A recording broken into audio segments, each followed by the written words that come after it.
Do you know you can do anything you want to do and actually be good at it? Here are three things that I'm gonna tell you about to have that mindset shift. The first thing is the locus rule. What it simply states is this, you know, there is a circle of control. Um, if you think something is outside of your control, you tend to not take action because you think, oh no, it's not for me, I'll never be able to do it, it's out of my control, I can never be that person, or I can never do that task. The first thing is you gotta believe that you can do that task, because let's say playing a guitar, a lot of people are intimidated by it because they think it's only for those who are innately talented and who are very gifted, but that's not true. Most of the talented musicians out there have not become great musicians just because they were talented or gifted. They've actually put in the hours, they've actually practiced, they have actually gone through painful sessions, quite literally and figuratively. So the first thing is you need to think that it's actually within your control. So far as you think it's outside your control, you're never going to even think about taking action. So the first step is you need to think that it's in your control, and that's going to push you to the second stage, that is to take an action. The second stage is neural pathways. Imagine a forest with two pathways and you're walking on the same pathway every single day. It's going to be easier for you to walk through that path because the grass has cleared and you can see the path, it's easier to walk and everything. But the moment you take the other path, which has grass all over it, which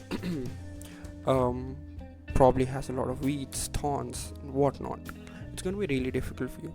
But if you keep at it, it's going to pain for a few days, it's going to be hard.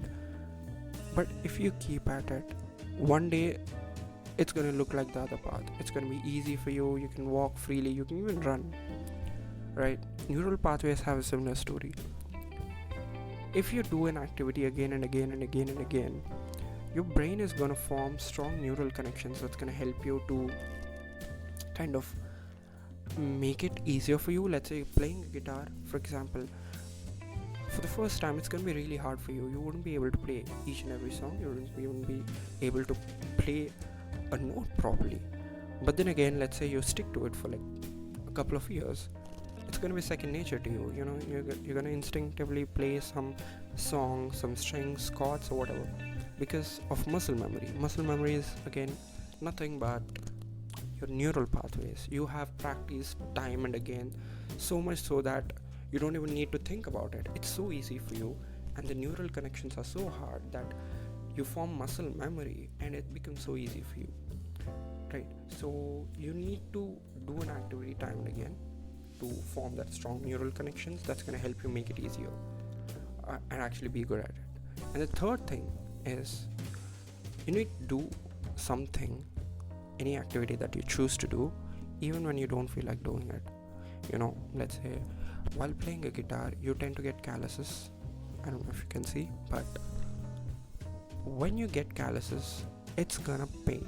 It would pain really bad, and you have two choices. You can either take a break